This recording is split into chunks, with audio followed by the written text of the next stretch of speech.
Halo saudara-saudara semua, selamat sore. Kembali bertemu dengan saya, Hendy Wijaya.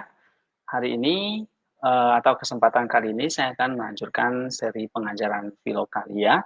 Topik yang akan kita bahas hari ini adalah tentang askesis, atau latihan, atau disiplin rohani, tapa brata, lelaku yang kita perlu, atau perilaku yang perlu kita kerjakan ketika kita mau eh, menumbuhkan spiritualitas kita.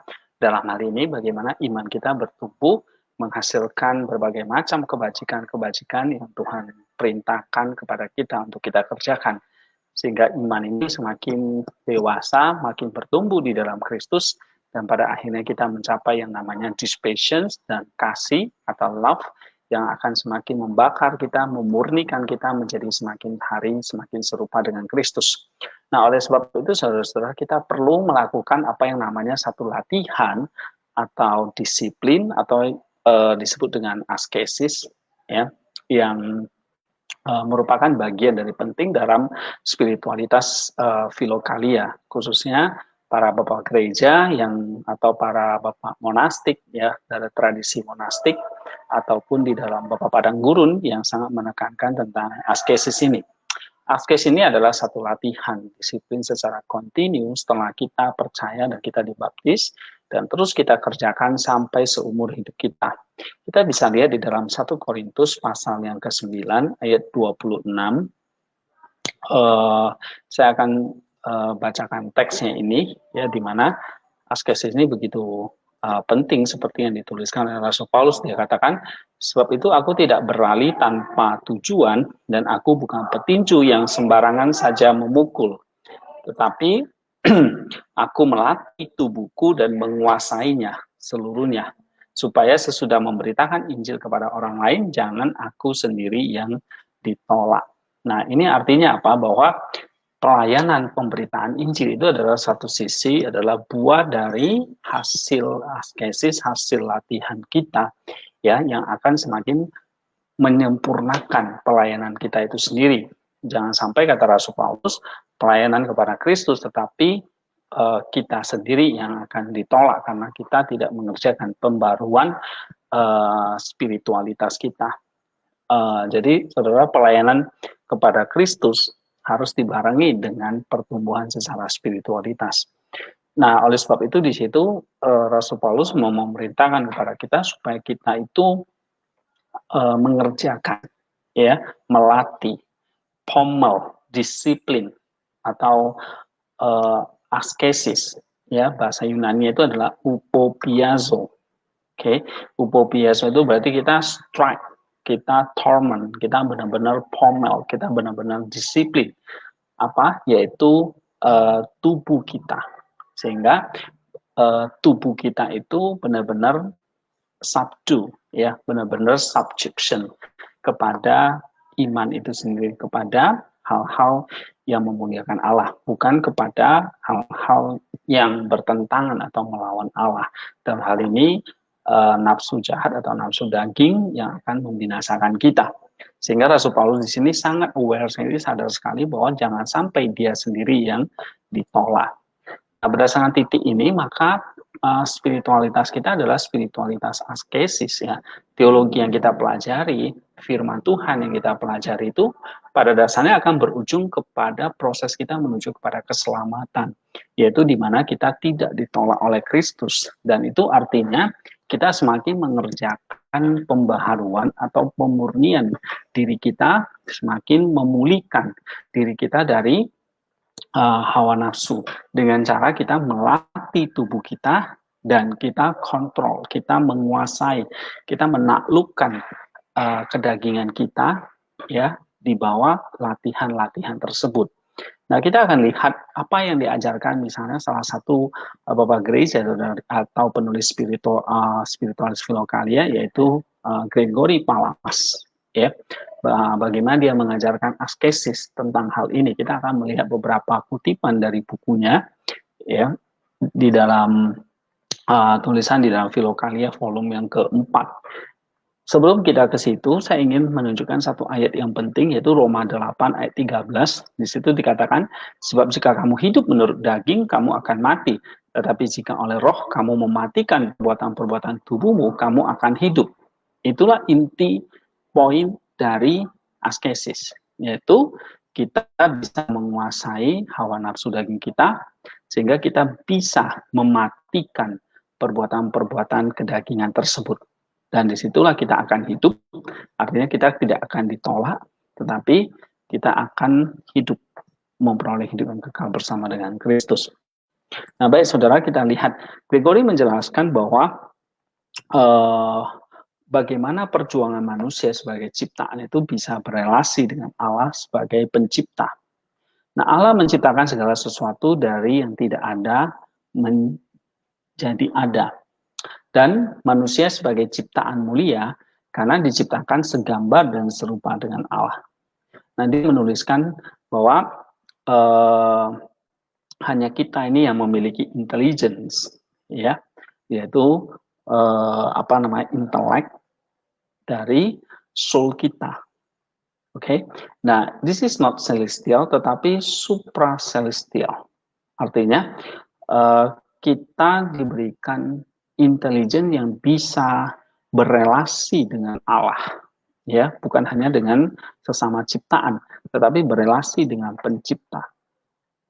Oke, nah inilah essence dari our soul, yaitu yang bersifat noetic atau intelijen tadi. Nah, satu-satunya yang memiliki kecerdasan jiwa adalah manusia yang tinggal dan hidup di bumi, hanya kita manusia. Bukan hanya sebagai naturnya, melainkan sesuai dengan keberadaannya. Manusia mendapat tempat yang mulia di mata Allah karena memiliki jiwa yang dapat menjadi tempat kediaman Allah, di mana bisa berhubungan dengan Allah. Ya, sebab jiwa bersifat kekal dan ciptaan lainnya tidak. Dengan kemahakuasaan yang tidak terbatas, Allah menciptakan segala sesuatu dari yang tidak ada menjadi ada. Nah, Pak Lamas menuliskan, God who fills all things and extend infinitely beyond the heavens. Nah, sekarang exist before the world, filling as he now fills the whole regions of the world. Artinya Allah yang memenuhi alam semesta ini adalah Allah yang hebat, ya, karena menciptakan manusia dan memberikan intelligence, kecerdasan jiwa, sehingga kita dapat memahami belas kasih Allah dan pengorbanannya bagi manusia yang telah rusak gambar dirinya karena dosa. Jadi orang percaya harus memahami hal ini, bahwasannya manusia diberi kecerdasan jiwa untuk mengerti hal baik dan buruk. Kecerdasan jiwa ini kembali lagi, Tuhan menciptakan segala sesuatu supaya kita bisa memakai segala sesuatu yang Tuhan ciptakan ini kembali untuk memuliakan Dia, mempersembahkan hidup kita dan seluruh alam ciptaan yang Tuhan berikan kepada kita ini untuk enjoy, to joy, untuk merasakan sukacita dan mengasihi Dia. Tetapi karena gambar kita rusak karena dosa, nah itu akhirnya tidak terlaksana sebagaimana mestinya. Ya, nah dia jelaskan di dalam hal ini ya, bahwa the intelligence of our soul itu akhirnya menjadi kayak semacam our intermediary between the intellect and the senses. Ya, bagaimana menjadi pengantara antara kita dengan pencipta, dengan Allah, bukan hanya dengan sesama ciptaan. Nah, our senses inilah yang harus digunakan bagaimana untuk melatih supaya tidak terjebak kepada hal-hal yang bersifat nafsu dan akhirnya mengalihkan perhatian kita dari Allah. Yang harusnya kita persembahkan kepada Allah, tetapi justru kepada barang ciptaan, bukan kepada pencipta itu sendiri. Itulah letak pentingnya bagaimana kecerdasan jiwa itu harus bisa dilatih di askesis di sini. Ya, manusia yang memiliki kecerdasan jiwa dapat menimbulkan pikiran-pikiran yang baik dan buruk sebetulnya. Kemampuan ini bisa menimbulkan sikap dalam bentuk kebajikan tapi juga kesalahan. Pada dasarnya natur tubuh manusia suatu ketika akan melarut dalam tanah, hilang di telan bumi, dan sifat jiwa manusia adalah kekal, tidak bisa mati dan akan kembali untuk bersama dengan Allah selama-lamanya. Oleh sebab itu, ketika orang percaya berada di bumi, maka perlu mempelajari tentang Allah, kata Pak Lamas. Nah, dan ini akan diajarkan oleh Roh Kudus. Gregory Palamas menuliskan bahwa dimanapun kita belajar tentang segala sesuatu, tentang Allah, ya tentang ciptaannya, tentang diri kita, itu adalah berasal dari pengajaran Roh Kudus. Dan pengajaran Roh Kudus ini diajarkan oleh Allah kepada kita, ya melalui Roh Kudus, dan akhirnya kita akan kembali lagi kepada Dia. Ya, kita mengerti siapa Dia, bahwa Dia adalah Almighty Logos yang menciptakan segala sesuatu dari tidak ada menjadi ada, dan Dia menciptakan kita, kita tahu apa yang menjadi tujuan Allah menciptakan manusia, dan pada akhirnya manusia melakukan apa yang menjadi tujuan dari penciptaan itu. Kebenaran tentang Allah tidak dapat dibantah oleh siapapun karena Dia sendiri yang menyatakannya kepada manusia. Dalam hal ini juga Roh Kudus turut mengambil peran dalam memberi pengajaran tentang Allah dan ciptaannya. Untuk segala sesuatu di bumi ini berasal dari Allah dan akan kembali kepada Allah sebagai pencipta. Oleh sebab itu dalam tulisannya dia memberikan penjelasan yang cukup luas tentang Allah. Nah, dalam kehidupan askesis pun demikian, bahwa manusia diciptakan oleh Allah, artinya manusia berasal dari Allah yang diciptakan dengan materi-materi yang luar biasa. Lalu diberikan kecerdasan jiwa, intelek tadi, supaya bisa mengenal Allah. Serta diberikan roh atau nafas kehidupan, ya, supaya manusia bisa memperoleh kehidupan. Palamas menjelaskan, God did not form the whole man from matter. Tuhan tidak mencipta manusia hanya dari bahan alami, tapi juga elemen yang sensible. Artinya, seperti ciptaan lainnya. Tapi dia juga menciptakan atau dia memberikan sesuatu yang supraselestial, yaitu tadi kecerdasan jiwa dan nafas tadi yang berasal dari Allah itu sendiri. Ya, jadi manusia jelas berbeda dengan binatang, dengan tumbuhan, dengan ciptaan lain. Perbedaan cukup jelas adalah binatang tidak dapat mengenal Allah, sedangkan manusia dapat mengetahui tentang Allah dan bisa belajar melalui kecerdasan jiwanya tentang Allah. Dia lalu menuliskan, the human soul is something great and wondrous, superior to the entire world. Ya, it overlooks the universe and holds all things in its care. It is capable of knowing and receiving God. Jadi kita punya human soul yang bisa mengenal dan mengerti tentang Allah. Lebih dari itu, bahkan bisa melakukan apa yang menjadi seperti master craftsman. Kita jadi bisa seperti mewakili Allah, mengelola alam semesta ini. Not only capable of receiving God and His grace through the ascetic struggle, tapi kita juga bisa united in Him, ya, a single hypothesis. Jiwa manusia adalah salah satu bagian dalam diri manusia yang hebat dan menakjubkan. Sebab dalam jiwalah kita mampu mengetahui dan menerima Allah untuk hadir melalui anugerahnya dan melalui perjuangan atau kehidupan askesis. Sehingga kita mampu bersatu dan manunggal dengan Allah. Kehidupan askesis adalah satu perjuangan yang terjadi dalam jiwa, yaitu melawan tipuan musuh yang dapat membangkitkan hawa nafsu yang hendak masuk ke dalam jiwa kita. Dengan anugerah Allah, kita bisa dimampukan untuk menerima Allah, sehingga kita bisa masuk dan memenuhi jiwa kita. Jika bukan Allah yang berdiam dalam jiwa kita, maka kegelapanlah yang akan memenuhi jiwa kita. Oleh sebab itu, penting bagi kita sebagai orang percaya untuk memiliki kerinduan yang dalam mengenal Allah dan menyatu dengannya selalu melalui anugerahnya dan perjuangan atau latihan askesis tadi. Palamas menuliskan demikian. To know God truly insofar as it is possible, incomparably superior to the philosophy of the Greeks, and simply to know what place man has in relation to God surpasses all their wisdom. Ya, jadi menghubungkan dengan Allah nggak bisa hanya dengan our wisdom. Kita harus punya the supra-celestial, the intelligence of the soul untuk bisa mengenal sang pencipta itu sendiri. Nah, the intelligence of the soul itu perlu dilatih, ya, sehingga kita bisa menyembah Dia di dalam roh dan kebenaran. That's it, worship, ya, menyembah Dia. Itu adalah bagian dari askesis yang kita tidak bisa lewatkan begitu saja. Ketika jiwa kita menerima Allah dan segala kebijaksanaan yang dimiliki, maka menciptakanlah Allah-Allah lain yang sesungguhnya memalukan jiwa kita sendiri, mencemarkan dan hanya memenuhinya dengan kegelapan. Manusia yang menyembah ciptaan lebih daripada penciptanya adalah dia yang belum menerima Allah di dalam hati dan jiwanya. Bahkan dia yang menolak akan kehadiran Allah. Sebab penyembah yang benar adalah dia yang menyembah pencipta lebih daripada ciptaannya, dan hanya kepada pencipta dia menyembah. Oleh karena itu, kehidupan askesis adalah pelatihan yang akan membawa orang percaya mengenal Allah dalam memahami penciptaan manusia yang mulia lebih daripada ciptaan lainnya. Dan manusia hanya dapat menyembah kepada Allah sebagai satu-satunya pencipta. Gambaran ini akan melekat ke dalam hati, pikiran, jiwa kita, dan akan membawa kita pada satu penyembahan yang sesungguhnya, yaitu hanya kepada Allah dan bukan kepada yang lain. Kemudian Gregory Palamas menuliskan, to know what has been created in God's image prevent us from divine even the noetic word. Image here refers not to the body, but to the nature of the intellect. Nothing in nature is superior to the intellect, for if they were, then it would constitute a divine image. Yeah. Since therefore the intellect is what is based in us, and this, even though it is in divine image, is nonetheless created by God. Why then it is difficult to understand, or rather how it is not self-evident that the creator that which is noetic in us is also the creator of everything noetic. Nah, ini artinya ada satu gambar ilahi yang kita bisa yang memampukan kita untuk menjalani satu kehidupan askesis. Sebab dalam menjalannya musuh akan menggoyahkan pandangan jika kita tidak tertanam dalam jiwa kita. Kehidupan askesis adalah seperti satu pelatihan untuk memantapkan cara pandang kita terhadap pengenalan kepada Allah.